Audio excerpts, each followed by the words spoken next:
How y'all doing? We're going to try some aftermarket rounds for this Nagant Revolver. Man, I think a French company makes it. I wish I knew the name, but I don't. So here we go. You can see the bullet recesses in the brass. Let's see if I can hit this stupid beer can about the same standoff range I did earlier. Here we go.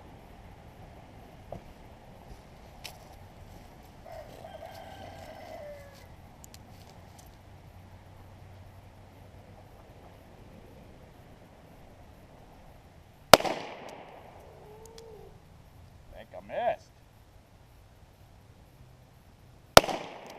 There it is. Put the old pistol back in the holster. Let's see what we got here. Now that was a little more. I'm going to probably have to do a gallon jug with the aftermarket rounds now, because that was definitely a little more pop, I believe. You can see where it went in, came out, went in the bucket, kept going, and probably right there. All right, bye.